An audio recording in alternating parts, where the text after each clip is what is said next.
अस्सलाम वालेकुम वीवर्स, कैसे हैं आप? अल्लाह से उम्मीद है कि आप लोग खैरियत से होंगे, ठीक होंगे। रमज़ान मुबारक। आज हम पहली इफ्तारी की तैयारी कर रहे हैं। सहरी का मैं रिकॉर्ड नहीं कर सकी। सुबह सुबह सहरी में ये होता है, जल्दी बहुत हो रही होती है ना, तो पहली सहरी थी तो मैंने कुछ किया नहीं, इंशाल्लाह बीच में करती रहूँगी। यहाँ पे मैंने सोचा छोलों को भिगो रखा था, सहरी में भिगो दिया था, तो मैंने कहा लाओ इन्हें चढ़ा दो। तकरीबन 2 बज रहे हैं, तो इनको भी अभी गलना होगा, टाइम लगेगा। तो बस ये कि इनको चढ़ा दिया। और आप बताएं, आप कैसे हैं? आप सब लोग? अल्लाह का शुक्र, आज मौसम बहुत अच्छा है। रमज़ान की बरकत से अल्लाह पाक ने रोज़ेदारों के लिए आज हवा चला रखी है। वैसे तो अल्लाह पाक हम सब पे रहम फरमाते हैं, लेकिन ये कि अल्लाह से अच्छी उम्मीद होती है। अल्लाह ताला हमारे ऊपर रहम करता है, करम करता है अपना। मैं पता है हर साल ये होता था, छोले फ्रीज़ कर लेती थी बॉयल करके रमज़ान से पहले ही, लेकिन इस दफ़ा मैं नहीं कर सकी। हुआ ये कि मैं जब इम्तियाज़ से सामान लाई ना, तो ये होता है ना, बाज़ दफ़ा आपके पैसे थोड़े से बिल में कम पड़ जाते हैं तो चीज़ें निकल जाती हैं। उनमें चने भी निकल गए, काबली चने। फिर मैं समझी शायद आ गए, और मैंने गौर भी नहीं किया और सब अपनी जगहों पे रख दिए। अब मैंने बेटे से यहीं से मंगाए, तो ये ज़रा छोटे साइज़ के चने मिले, तो खैर काम तो हो जाएगा। तो बस इसे मैंने भिगो दिए थे सहरी के बाद, और अब इसमें नमक डाल दिया है, सोडा डाल दिया है। एक छोटा सा प्याज डाल दूंगी। मैंने किसी के देखा था, कोई मतलब हमारी सिस्टर, ये ब्लॉगर सिस्टर ही कह रही थी कि अगर इसमें चनों के साथ थोड़ा सा प्याज डाल दिया जाए तो बड़े मज़े का एक फ्लेवर आता है। तो आज मैं फ़र्स्ट टाइम ये करके देख रही हूँ। तो बस यहाँ पे मैं मोटे मोटे प्याज काट के इसमें डाल रही हूँ, और वो कह रही थी इसमें थोड़ा सा पानी भी छोड़ दिया जाए बॉयल होने के बाद, तो उसका वो वाला टेस्ट आता है जो बाज़ार के छोलों का नहीं होता, हल्का सा पानी और गाढ़ा गाढ़ा सा उसमें। तो कहती प्याज के साथ इस तरह का मज़ा आता है। तो मैंने कहा चलो कर लिया जाए, अच्छी लगेगी चाट छोलों की। तो बस अब चढ़ा दिया, अब इंशाल्लाह बॉयल हो जाएगा। चलें, फिर आपसे बात होती रहेगी, मुस्तकिल इफ्तार तक करती रहूँगी आपसे बीच बीच में। काम के साथ ही बीच में मैंने चीनी डाल के शरबत के लिए और रख दिया है ताकि ये मेल्ट हो जाए, और साथ ही मैं इसमें शरबत भी ऐड कर दूँगी। और बस ये होगा, चीनी भी मेल्ट हो जाएगी और शरबत भी इसमें पड़ा हुआ होगा। तो बस वक्त पे सिर्फ ठंडा पानी और बर्फ़ डाल के ये हमारा शरबत तैयार हो जाएगा। तो इस तरह काम कर लेने से जो है इफ्तारी में मुश्किल नहीं होती और जल्दी जल्दी सब वक्त पे तैयार हो जाता है। तो पहले से कर लेना चाहिए, एन वक्त पे करते हैं तो टाइम बहुत लगता है।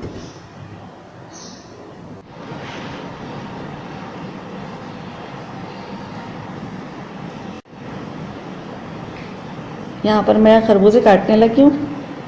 थोड़ा सा पहले ये काम भी कर लेती हूँ, ताकि कोई भी फ्रूट चाट होगी ना तो मैं थोड़ा पहले बना के रखती हूँ, ताकि फ्रिज में रखने से एक तो ठंडी हो जाएगी, दूसरे ये कि उसमें जो चीनी है, जो भी आप चीज़ें डाल रहे हैं, तो वो अच्छी तरह मिक्स हो जाती हैं। तो मैं इसी तरह करती हूँ। अभी मैंने इनको खरबूजों को काट के थोड़ा सा, जब ये आधे काट लिए थे मैंने, तो इन पर मैंने शुगर स्प्रिंकल कर दिए। तो ये कि ये अच्छी तरह देखिए हल होने लगी और शरबत बन जाएगा इसका, और फिर फ्रिज में रख दूँगी तो ये ठंडा भी हो जाएगा और मज़े का लगेगा। तो ये काम मैं पहले से कर लेती हूँ, क्योंकि फ्रिज में रखने से कोई ख़राब तो होगा नहीं। अभी भी 3 घंटे तकरीबन इफ्तार में हैं, तो पहले से काम कर लिए जाते हैं तो सही रहता है। अब बस इसको अच्छी तरह मिक्स कर देंगे। सब मैं फ्रिज में रखेंगे इसे कवर करके। अब देखिए ये सारी सब्जियां मुझे अभी काटनी हैं, क्योंकि हुआ ये कि मैंने अपने बेटे से कहा था भाई मुझे समोसे की पट्टी या रोल की पट्टियां ला दो, तो उसे एक दफ़ा गया मिला नहीं, दूसरी दफ़ा वो भूल के आ गए, तीसरी दफ़ा जब कल गए तो वो लेके आए, और वो भी जब जब चाँद निकल आया था। तो सब्ज़ी की दुकानें बंद हो चुकी थी उस टाइम तक। ये हुआ कि सब्ज़ी की दुकानें बंद हो गई। अब जो है, अब आज उठे हम सहरी करके, जो लेटे थे, तो फिर वो नमाज़ वगैरह पढ़ के, कुरान पढ़ के फिर उठे 11:30 पौने 12 के करीब। तो बेटे को जाते जाते थोड़ी सी और देर हो गई, तो इतनी देर हो गई थी कि ज़ोहर की अज़ानें हो गई थी। तो उसने कहा फिर मैं नमाज़ पढ़ के फिर ला के दूँगा। अब मेरे पास ये सब्ज़ी आई है, अब मैं इनको काटूँगी और इसको मतलब थोड़ा सा सौटे कर लूँगी, फिर मैं इनकी फिलिंग बना के उसमें रोल में भरूँगी। तो बस ये काटती हूँ, फिर मिलते हैं काटने के बाद। मैं ये रोल वगैरह जो था ना, ये 2-3 रोज़ पहले ही बना के रख लेती थी और बस यूज़ करना होता था, फिर तो फ्राई करा और यूज़ किया।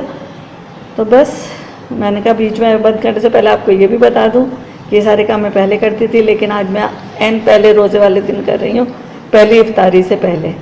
इफ्तार का टाइम बहुत करीब आ गया है और माशाल्लाह इफ्तारी भी मेरी तैयार हो गई है तकरीबन। बस ये फ्राई होने वाली चीज़ें रह गई हैं, बस ये भी अब रेडी हो जाएंगी। और रमज़ान में तो ये अच्छा लगता है कि आप अपने घर में ही अपने हाथ से बच्चों को सब चीज़ें बना के दें, बच्चे भी घर वाले भी सभी खुश होकर खाते हैं। हाँ ये है कि कभी ऐसा होता है कि बहुत किसी वजह से मंगानी भी पड़ जाती हैं बाज़ार से, ऐसा नहीं है, बाज़ार से भी अच्छी चीज़ें मिल रही होती हैं, लेकिन मैंने देखा अक्सर ख़वातीन अपने घर में ही रमज़ान की चीज़ें बनाती हैं, जबकि हम लोग अक्सर मंगा भी लेते हैं बाज़ार से, लेकिन रमज़ान में कोशिश करते हैं कि खुद ही बना के अपने बच्चों को दें अपने हाथ से।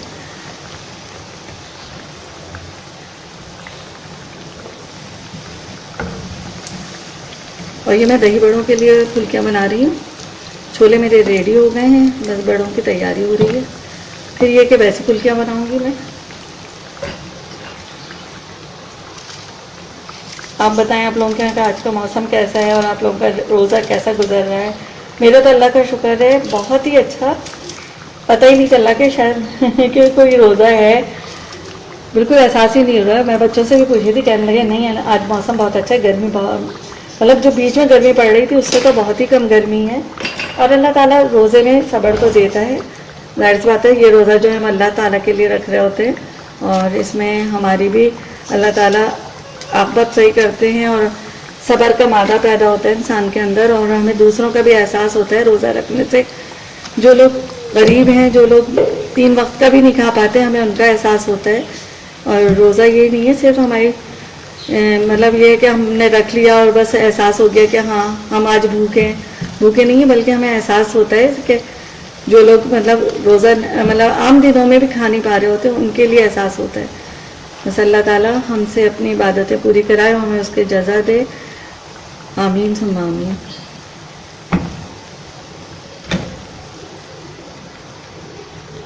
यहाँ पर मेरी सारी इफ्तारी तैयार हो गई है और बस ये इफ्तार से थोड़ा सा पहले का टाइम है और हर चीज़ बिल्कुल रेडी है। चना चाट, दही बड़े, खजूरें और पापड़ी, खरबूजे और फुल्कियाँ हैं और साथ ही अनारदाने की चटनी है, केचप है, शरबत है। बस अल्लाह का रिज़्क़ है, अल्लाह ताला हमारे रिज़्क़ में इजाफ़ा फरमाए, साथ ही सबके रिज़्क़ में इजाफ़ा फरमाए। और ये जो मगरिब से थोड़ा पहले का टाइम होता है, बड़ी दुआएं कबूल होने का टाइम होता है, तो बस हम शुरू करते हैं दुआएं अपनी और इसके साथ ही मैं अपनी वीडियो का एंड करती हूँ। अल्लाह पाक हमारी सारी जायज़ मुरादें पूरी करे, हम सब के रिज़्क़ में इजाफ़ा करे, आमीन सुम्मा आमीन। अल्लाह हाफ़िज़।